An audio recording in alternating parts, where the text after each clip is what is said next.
A very warm good evening to our respected dignitaries, doctors, teachers, students, and all passionate well-wishers of homeopathy joining us from different parts of the world. Welcome to the 2160th day of the Uninterrupted Daily Webinar Series of the International Forum for Promoting Homeopathy. I'm Idea. I'm a third-year student, third-year BHMS student from Adhirashramam NSS Homeopathic Medical College, Kottayam, and I'll be your moderator today. So today's session is especially exciting because we are continuing a thought-provoking journey begun in part 1 of a structured approach to clinical reasoning in homeopathy. So in the previous session, Dr. P NIDHEESH reminded us that prescribing is far more than selecting a remedy. It is a process of structured thinking. He emphasized that the first prescription is not always about a medicine, but a well thought out plan where assurance, counseling, psychotherapy, pathology, surgery, palliation, and homeopathic medicines each have their rightful place in the patient care. And this practical and patient centered perspective encouraged us to think beyond routine prescribing and develop sound clinical judgment. So, what also makes his work particularly inspiring is his openness to innovation. And he has also explored how artificial intelligence can assist in organizing knowledge, refining clinical reasoning, while reinforcing that AI is just a tool to support and not to replace the physician's observance. So, our speaker today is Dr. P NIDHEESH MD, as you all know, CEO of New Life Homeopathy Clinic, Thrissur, practicing physician since 2011, former medical officer under Ayush Mission, an accomplished author of The Hidden Protocol, The Father, and Archetype Modulation Therapy, and the founder of the Archetype Modulation Therapy. It is our privilege to once again welcome a clinician, educator, author, and innovator whose work continues to inspire thoughtful and evidence-oriented clinical practice. Without any further delays, I warmly invite Dr. P NIDHEESH to deliver part 2 of his lecture. Welcome, sir. The viral dais is all yours. Yes. Thank you. Am I audible? Yes, sir. Yeah. Okay. So let's begin from where we stopped in the last session. So let me ask some quick reviews. So last sessions we have discussed about some 6 levels, right? Does anyone here was present in last class, or is there everyone is newcomers? So the thing is that this is actually the part 2. In the part 1, I have explained very simply what is the purpose of standardization and how we can apply standardization method. Hahnemann died at 1843 and today is 2026. But even today, the principles that was put forward by Dr. Samuel Hahnemann is still valid. We are seeing it in our life day by day. And one more thing I want to add is that we know homeopathy more than Dr. Samuel Hahnemann today. That is my statement. Take it only by personal statement. Why? Because he practiced homeopathy from 1796 to 1843. So it is hardly 50 years. And after that, many legends come and gave their contributions, wrote many mathematicas, many insights. And now, today we are in 2026, where we have got a lot resource, more than what Dr. Hahnemann had possessed. Dr. Hahnemann had only Mathematica Pura and his own books, along with some books of Dr. Jar or Dr. Bollinger. But now we are privileged to get many of the authors and some detailed explanations by Dr. Jan Slotin, etc., regarding kingdoms. So the knowledge level of homeopaths, those who are today, is far more than what you can compare with Dr. Samuel Hahnemann, including the specifics also. Sometimes when we hear the class of Dr. Banerjee from Calcutta, etc., they are giving that this medicine is highly effective to this specific disease. They are telling it blindly. So homeopathy has been tested and proved after the death of Hahnemann from 1843 to 2026 as a constitutional medicine, as a specific medicine, as an anti-miasmatic medicine. In lots of manner it has been tried, tested and proved, and today we are very grateful that at this moment there are many resources before us. And that is the one problem with doctors also, because if there is only one resource, it will be easy because we have to study that and we can practice. But since here there are so many literatures, doctors are getting confused which literature to follow. So that there comes the question, say, last time I made a comment that according to a homeopath, the aptness of medicine is directly proportional to the curability of the disease. So if I gave one medicine to a patient, if the disease is not alleviated or cured, we will tell that medicine is wrong. If that medicine cured the disease, the medicine is right. And I don't agree with that statement. What happens is that, say, for a fever case, a patient come to a doctor, and he gives some bryonia, gelsemium, some medicines to a patient, and the patient's disease got cured within 1 or 2 days. The medicine is fantastic, and the same medicine doesn't work for the another patient. Then the doctor will that you should have given sulfur that case. Then only it will work. So the problem with our system is that whenever the medicine works, we will think that the system, the doctor treated properly. My statement, the counter statement is that the bryonia, even if it doesn't work, was also right remedy. There was an obstacle that bryonia cannot act upon that patient. We have to understand that point and change the potency or change the remedy, understand that. Then it gives a new insight and new way of thought process where we can see how to take up the case. And this is the first of the basic thought process which started before developing this concept of standardized homeopathy. So last time I have presented the slides showing how the 6 levels has been made. And in this class, because last class was purely theoretical, so this class I just want to make it into next level by showing an example of a disease. I'm taking a case of hypertension, not a case of hypertension, I'm taking hypertension as it, and explain how this hypertension is being assessed in 6 different levels and what are the different approaches that we can give in these 6 different levels. So this is keeping individualization intact and standardizing the plan of treatment to the patient who is before us. It is not about how to, if a patient is coming with hypertension, you prescribe glonovin or you prescribe Ganesha or you take the cases. That everything is based upon which level the patient is present. So today I am going to start my presentation. And if my presentation is visible, just tell me it's visible. Otherwise, I have to check. Let me share my presentation. Is my slide visible, doctor? Yes. Yes. Thank you. So today we have clinical reasoning. That's the one disease is there. And we have 6 levels of clinical management. And that today's example I'm taking is hypertension. And these all concepts is made under hidden protocol. And this hidden protocol is actually the abbreviation of words HIDDEN. H for health, I for intensity, D for duration, D for dreadfulness, E for extent, and N for nature of the disease. That we will explain in another class when we get time. So how to it is actually a mathematical calculation. It is not something we get by intuition. Based upon the case before you, you have to take the case properly from presenting complaint till the mental generals. Once we complete this case, then we have to fill the questionnaire. This questionnaire is acting like a that what we call gradation tool. It will give some score. Based upon the scores, we are giving the management of the disease. So the first question, continuing from the last session, the first question is not which remedy. Instead, we have to ask, what does this patient need? We have got many types of prescription homeopathy. Last class, I have explained it. But which prescription is needed is determined by the patient or the case, not the physician.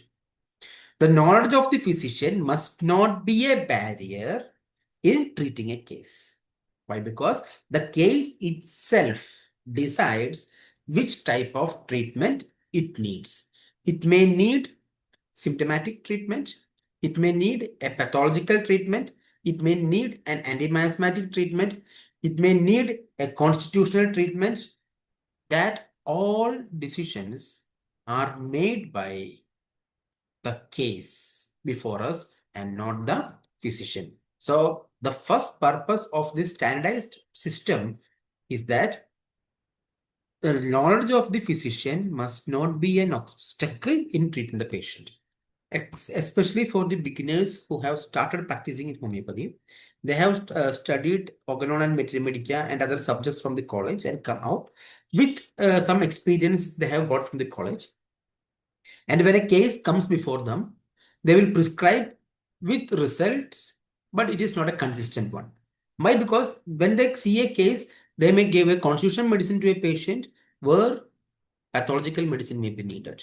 They may give a pathological medicine to a patient where there's accessibility may be needed. So these all things is the main area where homeopathy has got confusion. So here we are going to clear that area. So today I am going to explain to you with an example of hypertension in each 6 levels. So the first point is clinical assessment. And second is clinical management level. First, we have to assess the case by taking the case. Then we have to finalize the level, which level the patient is in, 1, 2, 3, 4, 5, 6.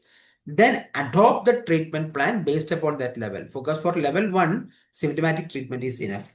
But for level 6, it's a palliation. So we have to be more careful. So this is called this first, what we have to do in the case. Not by saying a patient which remedy to give. That's not a question. It is always what does this patient need. So let's start with hypertension. So in level 1, this hypertension often presents as a functional disturbance. So patient may have temporary elevation of blood pressure. It may be a white collar hypertension. It may be due to emotional stress or acute anxiety. It may be due to physical exertion, and there won't be any evidence of organ damage.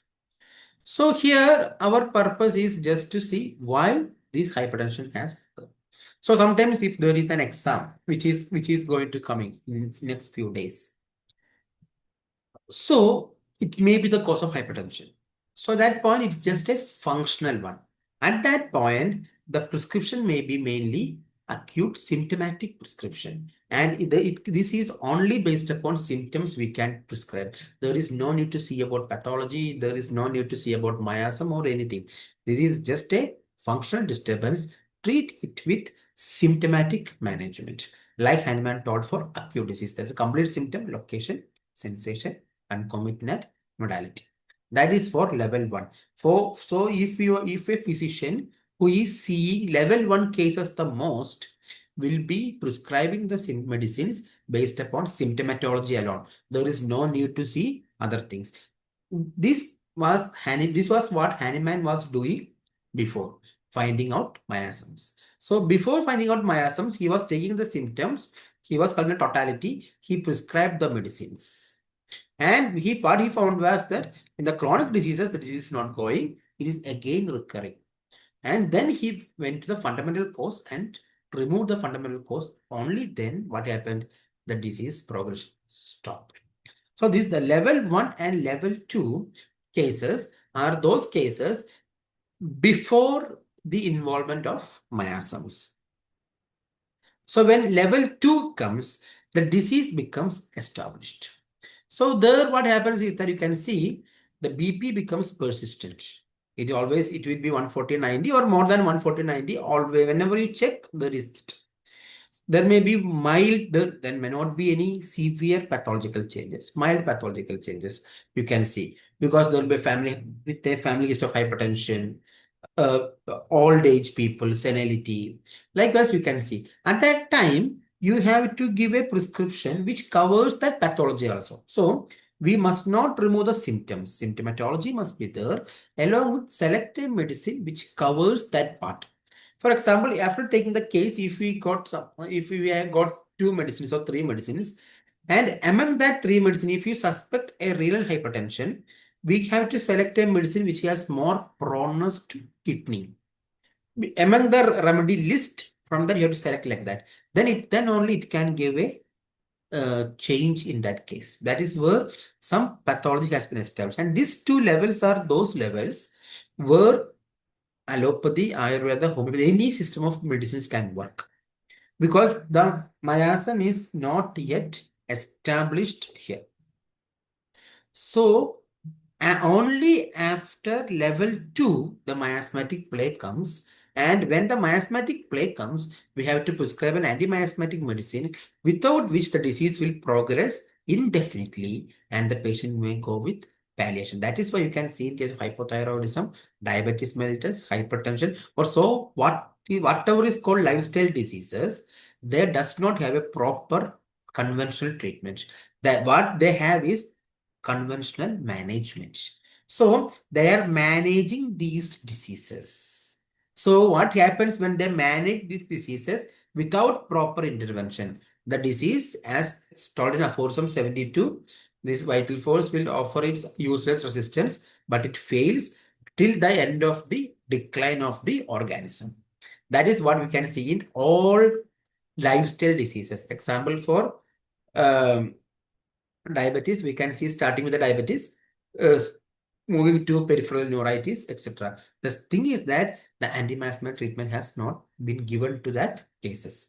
So that is level 2, that is established disease. In case of level 3, what happens is that the patient may be taking allopathic medicines also will be there.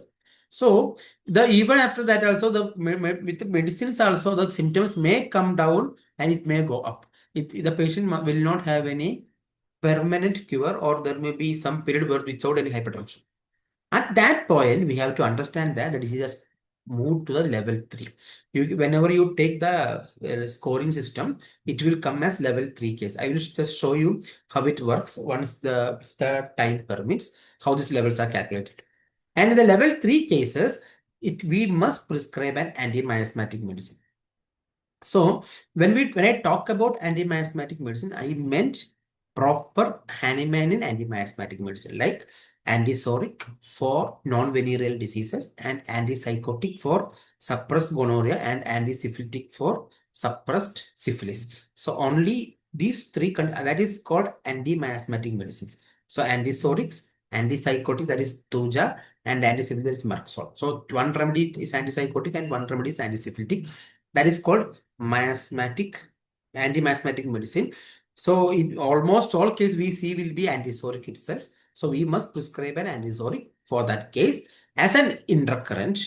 Then only we will get the result for this thing along with symptomatology and pathology. That what we are doing in level 1. So if patient is coming with a severe heart pain or some symptom, increased hypertension with headache, we take the location, sensation, concomitant modality. Along with, we have to take the cardiovascular system or this vasculature, then see which remedy comes. And once you give that remedy, see which antipsoric suit most. That is what we have to do in the level 3. In case of level 4, the management is same with level 3, but the problem is that the case is somewhat more advanced. Say, if a doctor is getting a case of headache, and once she work out the case, she gets the case as level 4 case. She has to understand that this patient is now has established pathology which needs frequent prognostic assessments. We must not see that case as a simple one. When a case comes before as for headache, what we do, we will take the case and we prescribe the medicine. So we can prescribe constitution, whatever medicine we will prescribe the patient. But if the case is in level 4, we must keep in mind that that case may need surgery. That case can go to complications. So this tool, this level will help the physician to understand, okay, so I have to be more careful to this case. So I can be, if it's a level 1, okay, that's fine. I can handle this case. I can got much time. If it's a level 6 case palliation, we can tell the patient that the quality of life is more important. So it is always with the prognostic management, we have to see in the level 4. And in the case of level 5, this is the place where homeopathy can only do miracles. We have seen many doctors doing miracles with homeopathic medicines in so-called incurable diseases. Why? Because it comes under level 5. There we need a deep individualized medicine. That means we have to take the patient's mental, physical, and particular symptoms as total, along with the constitution of miasm, side affinity, and thermal, and take the simillimum, exact simillimum for the whole case. And the only rule that is to be applied in the individualization is that even if you take the full history of the patient, you have to be specific with the point where this disease exactly commenced. Suppose a patient had started hypertension from the age of 35. Now he is 40. And he had diabetes before that. Diabetes started by 32. And suppose he had a history of disappointed love at the age of 25. Don't go for ailments for this disappointed love at the stretch. First, you treat this hypertension. We can see, girl, just go before 5 years. What happened before 5 years? Take the etiology from that point, and then this patient gets cleared by that point. Then this old symptom will be diabetes. Likewise, we have to travel. We have to actually time travel. We have to take what is the sector? What is the sector right now? Go with that, and slowly we can go in the reverse order, and we can see how beautiful this hearing slow will be applied. And the beautiful part is that all the remedies which we get, even if we go like this, will be complementary remedies. They will be highly similar remedies will be coming all over this time, and that type of treatment is must in level 5. And at the level 5 also, if the patient is not getting this treatment, as studied in aforementioned 72, it moves towards a terminal stage of palliation.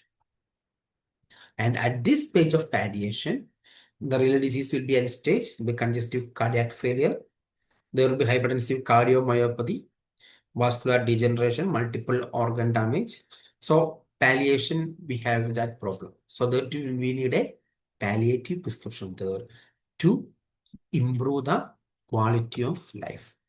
So these levels are basically to make the treatment, make the physician understand what is to be treated in the patient.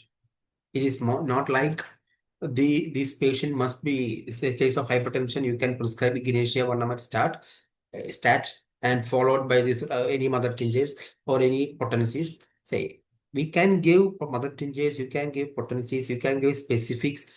Whatever you have discovered is all gem. Because if I am practicing today, it is because of sacrifices of many homeopathic doctors who were before us. Because even if he has given a good prescription, but that doesn't matter, because they have made us survive till today. So we must accept all homeopaths as good one, because they have helped us to survive. So from now onwards, these are the 6 levels of treatment, which is actually helping the doctors to differentiate where the patient comes and to distinguish how is it. So this is the clinical reasoning part. So here you can see this is the 6 levels and evolution of clinical reasoning. The level 1, the question and this is the reasoning is this disease a temporary functional disturbance? Is a disease?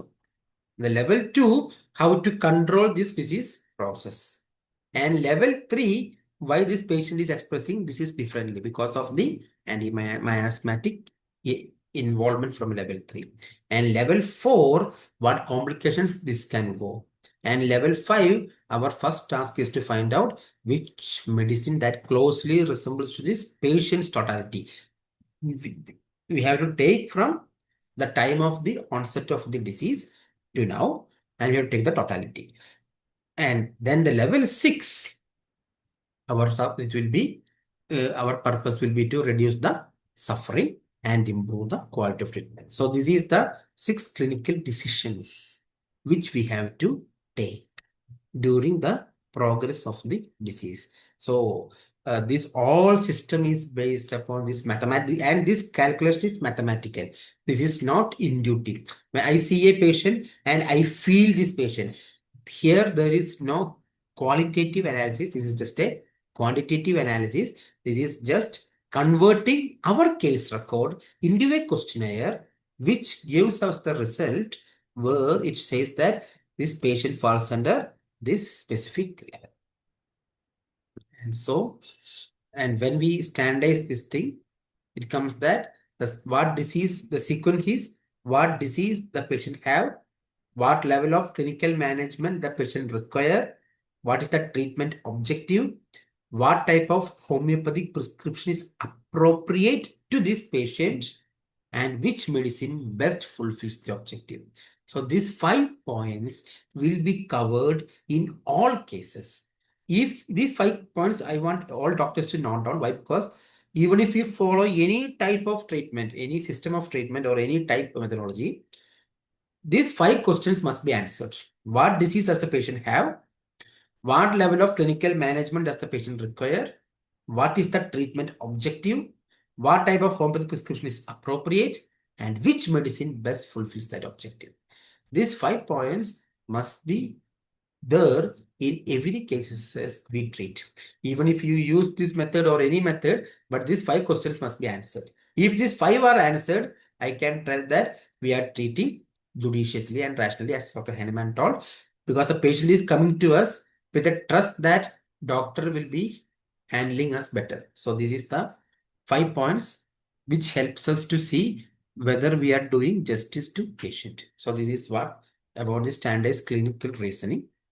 And when we come to the next slide, and this is the last slide, our responsibility is that there is no single homeopathic approach to hypertension. There is only one responsibility to give the patient judicious treatment, what they really need. We must not label the patient, because if I only know for hypertension Revolfia's mother tincture, I am giving that Revolfia mother tincture to the patient successfully for past 25 years also. That is not homeopathy. If one pay doctor taking every detailed case and giving individual remedy to each patient also, that is also not proper homeopathy. The proper homeopathy means, as Dr. Hahnemann itself taught, we have to see what's the type of the patient before you, what is to be treated in the disease has to be found out. We have to then take the case. We are not supposed to take the case in same manner for all cases. Some type may need Boger methodology, some may need Indian methodology, some may need Hugian methodology. Everything needs different methodology based upon the cases. But what we or people do, most people do, is that we will study one methodology and apply that to all. That is universal homeopathy is not applicable. Homeopathy is highly individualistic for doctor as well as patient. For that purpose, we have made an approach to standardize the homeopathy by making the case in 6 different levels. So this is my slides, and now I will explain to you. I will just show you how these levels are being calculated, and how this how we are using these levels and how to use these levels. I will just show you a case, not case. I will just show you a case from my clinical side. Just a second. I have to just log in to the clinical software for the patient data. Excuse me, doctor. Now there is no screen sharing. Yes, yeah. I will share screen right now because the Okay. PowerPoint is over. Now I have to show you the how to do these calculations. Okay. So I will share the software right now. Can you see this case screen? Yes. Okay. Actually, a very simple questionnaire. Actually, this is not a questionnaire, it's our case record itself. So this was a case. It's a random case we took right now. this is a case of chronic bronchitis. The patient was actually, there was no problem with the patient. She is using inhalers on and off, sometimes once in a year or twice in a year alone. And there is no much wheezing, but she came for me with an acute exacerbation. So when we see the patient, it seems like a normal acute case. So what we will do is that we will can just treat with symptomatically. So I just asked my junior doctor to take the case and do the calculations. So the questions are very simple. It's appetite. We have options like appetite is normal or abnormal. Normal means he has taken normal food or everything. Just like simple appetite, thirst, stool, urine, sweat, sleep, and menses. Followed by mental generals. These mental generals we have adopted from the definition of mental capability of WHO. According to WHO, if you are mentally healthy, if you are aware of your abilities, if you are a very good stress coping level, and you have very good productivity. If these three things are interfered, your mental health is not proper. This is the definition of WHO. And after this mental generals, we will take two things called emotional attributes, whether the mental attributes contribute to disease and what is the level of emotional scale. So we will take these emotional attributes, followed by history. What we take? Past history, whether we have no history, moderate, very strong, family history, treatment history, personal history. This much data we have to include first, and followed by there is something called disease parameters. Intensity was moderate. It was not so intense. The patient had very moderate suffering. It was not a life-threatening or very severe suffering. And the duration was more than 3 years. And the pathological changes were not much there, but I suspect grade 1 changes. And affect vital organs. Why? Because there is a case of chronic bronchitis. And disease is non-self-limiting. This is the basic data I entered to system.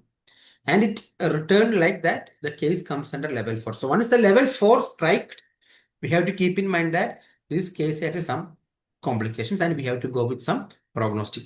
And I asked her to check her chest x-ray along with blood profiles like allergic profiles and eosinophil count. Normal test what we'll do for you.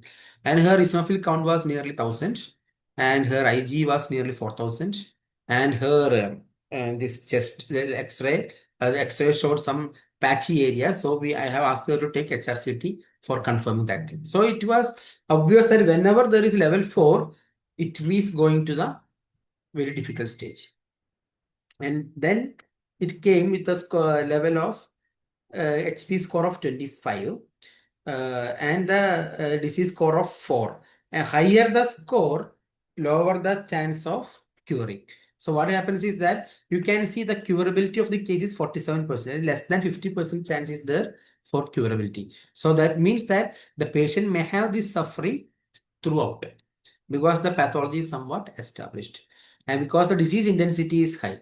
So here the treatment will be more because since the disease intensity is 58% and curability is 47. So our first priority will be to decrease the disease intensity and we will have to give the medicine. Yes, please. Hello. Please. Yeah. I don't know what happened because suddenly the Zoom not hang. Okay. Is it clear right now? Okay. Yes. Yes. Okay. So this is a presentation and this is what I want to explain in today's class. Okay. The standardization of the homeopathy can only be made by standardizing the plan of treatment based upon the source text. We cannot standardize the homeopathy based upon medicines. I can't tell you must give for every hypertension case glonowin. I can't tell for every this case you give this thing. So that type of standardization is not possible. For every method you have to follow TPP. For every method you have to follow Kent. That is not also acceptable. So only way to standardize homeopathy is to make the plan of treatment in under an umbrella. Why standardized treatment? Because whenever we have to face any medical legal case in the future also, suppose if a doctor treated a case of fever, give some medicine like Belladonna, Gelsemium, any medicine, and the patient died, suppose. Then the parents went to the court, telling that this doctor has not given the judicious treatment. So at that time, they will call a homeopathy expert. That homeopathy expert may be following some other methodology. He will think that if that case can be at that time, if sulfur has been given, the patient may have been saved. And if he gives this opinion in the court, what happened to the other doctor? So we are safe to a limit, but we are unsafe for a long area. Why? Because we don't have any standardized treatment plan. We can only say the belladonna is a common medicine which we give for fever. That's only we can tell. We can't tell that the treatment given by that doctor is right, appropriate, and that is the thing that has to be done there. No homeopath will vouch for other homeopathic doctor. Otherwise, he or she is his friend or neighbor. So, it is at this age of 2026, it is high time we must be immune to medical legal cases. For that purpose, we have to see the cases and prescribe the medicines, everything in a standardized manner. I am not saying that this tool is the final one or this is the last ultimate truth I have discovered. I am not claiming anything like that. But we have to think like that. Let's take step 1. Slowly we can move to step 2. If it is version 1.0, somebody may develop version 2.0, which may be even better. Likewise, before treating every homeopathic patients, we have to think like a doctor who has been who the patient entrusted his life. And why I'm telling this right now is that Dr. Samuel Hahnemann discovered homeopathy in 1790, published in Huefland's Journal in 1796. Huefland's Journal is equal to Lancet of today's. He published it in journal and made homeopathy a scientific system. And whenever you read his articles, you can see footnotes, you can see references. After Hahnemann, how many authors have footnotes? How many authors have references? How many authors have cited their articles in the journals? If you are showing me one stalwart, anyone, I don't care. If they have taken this method is right, I want them to publish this article in a Scopus Index journal showing that treatment methodology is right, which is not available right now. So that is why I'm telling that we have to move in such a pace that we have to be more scientific, and at the same time we must not lose our homeopathy. And what happened with allopathy is that allopathy become over systematic that now the doctors forget how to treat. Why? Because a cardiologist does not know about kidney and he does not know about mind. He does not know about any other systems.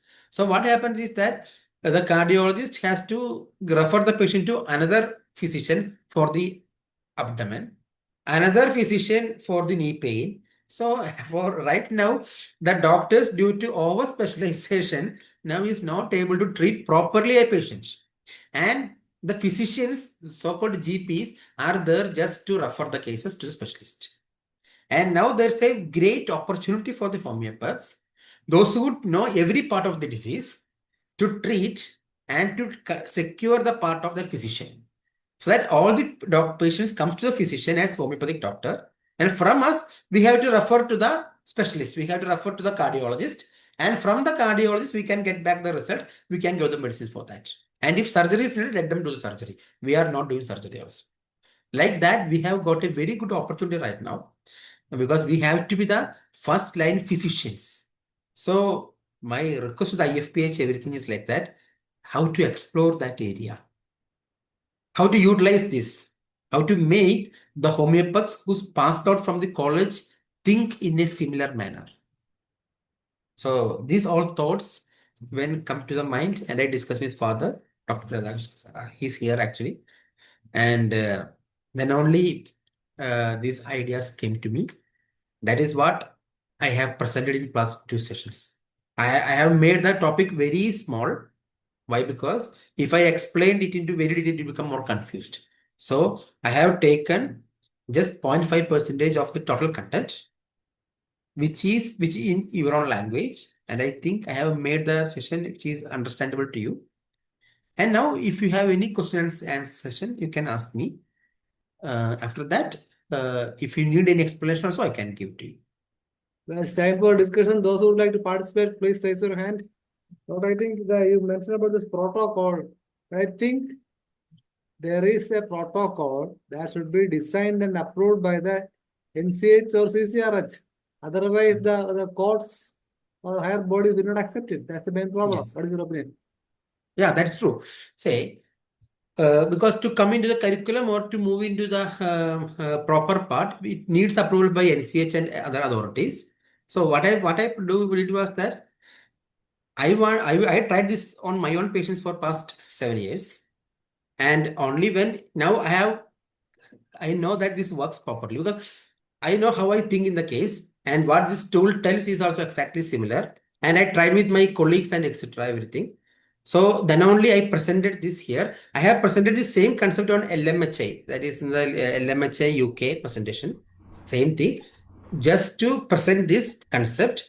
And I have approved for the copyright from Indian government and got the copyright also, and published the book, and it's available in Amazon and everything. And got a protocol. So this is the whole scenario. And approval by NCH, everything we have to do. For that purpose, what I have to do is that I have to share this protocol to the homeopathic medical colleges and ask them to check and test the homeopathic Then protocol. what happened? Then what happened?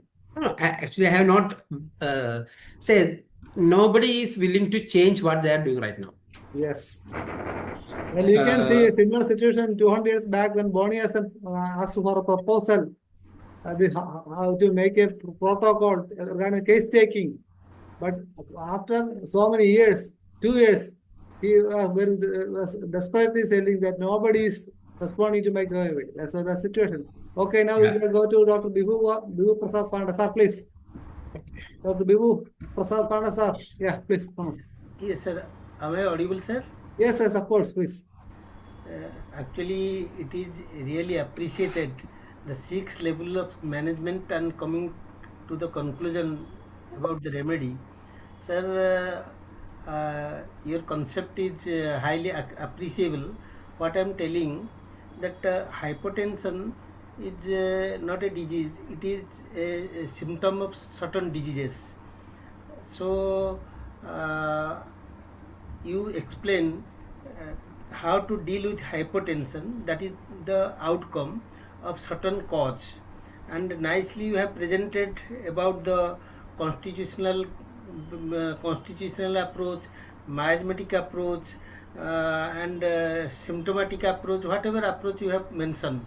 So my question is, sir, whether our approach will be on the basis of outcome or our approach must be from the origin or cause.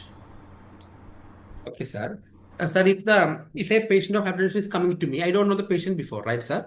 So I'm taking the case, and if I am doing the scoring, if it is due to some pathological and deep-rooted cause, the score will never go below 3. It will be at level 3 or level 4. If it is comes under level 3 or level 4, we have to understand that there is a pathological thing which is in the background, even if it is headache also. So pathology, again I am asking that there's a pathology is the outcome. So as per homeopathy concept is concerned, the beginning is imperceptible. So when it progresses, then the pathology comes. So as Stuart Close mentioned, there are two type of world is there. One is world of thought and world of matter. World of matter is the condensed form of world of thought. Right? Okay. So so whatever you are seeing, that means pathology, it comes under world of thought, world of matter. So so should you consider the world of matter or should you consider the world of thought? No, sir, that's what both say. I have told you about timeline actually. So if I have started this hypertension at the age of 35, and at that time, what is the cause that sometimes if I had a failure in my business, it may be that one that has been triggered to me. That has been moved to the pathology. So if I have at the level 1, I may have this causation of this business failure along with functional change of blood pressure without any pathology. So there won't be any kidney damage or heart damage. But if it is level 4, we have to select a medicine based upon this etiology along with the symptomatology, which is covering the pathology and miasm. That's it. That's what I told you. We Yes, must sir. not After remove. administration of the similimum, as Yeah. per the label, so when you will prescribe a medicine on the basis of level 4, so as per our concept, whether it will return to the one after another level and to the health. No, sir, that is what is the aforesaid first one. Restore the sick to health. So Yes. what we have to can do is what I see is that it is just like a patient is in level A to level B to C, D. We can make from D to C, C to B, and B to A. We can jump from D to A. So we can only make the patient restore to what he was. So, and in the level 6 or when it reaches the level 5 or 6 when it reaches, the ability we can't go back. That is why we make it as a palliative treatment. At the level 5, from level up to level 5, it is manageable. Sir, And level 1 is fully curable, and level 2 is also curable. Level 3 is also curable, but from level 4 onwards, it's a question that is to be answered. Sir, actually in miasmatic phase, so the miasm, when the disease progress, then the miasm also progress like Dr. Bivu Prasad, could you please louder? Dr. Bivu, could you please talk louder? yes, sir. Not audible. Sir, now I am audible. Yes, yes, Yeah, good. yeah. So what I am telling, so miasmatic phase we need to consider. So from SORA to psychotic, then tubercular, then syphilis, right, sir? Sir, yeah, I will make one correction there, sir. Why? Because the miasm I meant was only Hindmanian miasm. There is Sora means Okay. non-venereal. Okay, And Hindmanian why miasm is the concept, sir, what you told is I have classified as gene ID. Why? Because say either there is construction or there is destruction or there is deficiency or anything. So these all are the properties of a vital force, because whenever there is a wound, if there will be a formation of granulation tissue. So it is a normal process. That is a property of vital force to construct. So that is why I am making this SORA, whatever the modern concept is there, I made everything into gene ID, and I make the Hahnemann miasm separate entity. Why? Because when we go with the modern anti-miasmatic medicines, sometimes we are not prescribing Hahnemann antisoric, which is actually required to that case. So for that purpose alone, I divide this into two. And regarding the gene ID, what you have told is exactly right. From SORA, from functional, it is going to that structural level. For the first, it comes under psychotic, then gradually it changes into tubercular, then it changes into syphilitic. That is a pathological advancement of every diseases if not treated properly. That I agree with that thing. as per present scenario, I appreciate your concept. So we have to input some innovative idea, right? So in soric phase, the vital force is active. That's why we are getting all sign symptom in precise form. Then in psychotic, then when you progress psychotic comes, if you not prescribe antisoric medicine, then automatically the vital force becomes passive. That's why we are getting infiltrative and proliferative changes. Am I correct? Yes. Then at that stage we have to prescribe antipsychotic medicine. If you not prescribe antipsychotic medicine, so what happens? The vital force, which role is to preserve, control and promote, becomes active, and though there is structural change, so we are getting because of forceful motivation, we are getting the signs and symptom in exaggerated form. That's why it is called heightened SORA, right? Yes. Yeah. So accordingly, as you told, the label also changes. Then if you will not prescribe anti-tubercular medicine, so automatically again the vital force will surrender against the disease force, and the sign symptom will get not precise form. The irreversible changes appears. Yeah. What you are telling the Yes, sir. yes. Sir, there is one input there, sir. Same. Sir, whatever is for aphorism 72 is only for Hahnemannian miasms, sir. Not for the concepts of modern miasms. That's clear. We have to prescribe an antisoric medicine to aphorism 206. We have to prescribe an antisoric medicine if there is no venereal diseases. That is a clear crystal clear statement by Hahnemann. Whatever progress the disease is making, it is actually the pathological process which is not happening with the proper treatment. So if you prescribe and correct antisoric medicines along with the symptomatology and pathological prescriptions, this exact scenario what you have told will be covered.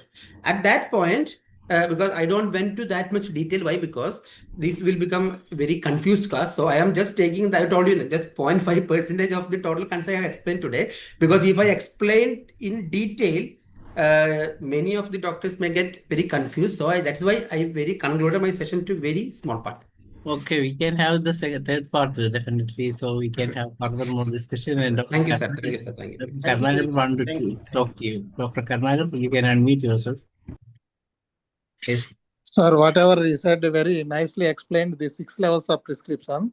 But what is your approach? A patient came with the allopathic mode of treatment during first and second level of levels and fourth and fifth levels. Means during palliative treatment, can you stop allopathic medication? Along with allopathic medication, can you prescribe whatever approach you have adopted here? Sir, up to the level 1 or 2, you can stop the treatment right away, sir. There is no problem. Level 3 also. But from level 4 onwards, what happens is that whenever we are prescribing the allopathic medicines, are just a thing like a machine. Say, if I am having diabetes, so I am fitting an instrument or I'm taking a medicine to control the diabetes. So my pancreas is not working appropriately. The medicine is helping me do that thing. For hypothyroidism, I am taking another tablet. So what happens is that I am actually a human being run by the chemicals. So what happens, our body does not have that control over ourselves where the chemical has got more control at that time. So when it comes from level 4 or upside, you have to taper the dose and cut down the dose. Up to the level 3, you can straight away cut the dose. There is nothing, no problem that will occur like that. But the level 3, you have to be careful because the level 3 cases may be near to level 4. So you have to see the case before. But from level 1 and level 2, you can stop the allopathic medicines and we can move to the homeopathic practice. Yeah, means during fourth and fifth level, how long we have to continue along with allopathic treatment? Sir, as per your guidelines? that depends upon the, say, for level, actually this level scales is the level of vitality. At the level 6, the vitality is actually very low and level 1 vitality is very high. So at the level 4 and level 5, the allopathic treatment can be cut down within from months, from 3 months, 4 months to sometimes may go to 1 year or 1.5 years. Based upon the, suppose a patient is taking a medicine for coronary heart disease, he's taking ecospirin daily for past 15 years. We can't cut short that medicine within 1 or 2 months. It will be the case centric, most of the cases, but I think if you have given the proper treatment and anything, and if you are doing the proper prognosis also, if you have seen the case of coronary heart disease and you do an angiogram or calcium score CT scan and you have found that there is no block at that place, you can ask them to stop aspirin. We can continue with our own medicines if needed. Okay. Is it in your experience patients are accepted to cut down the allopathic mode of treatment?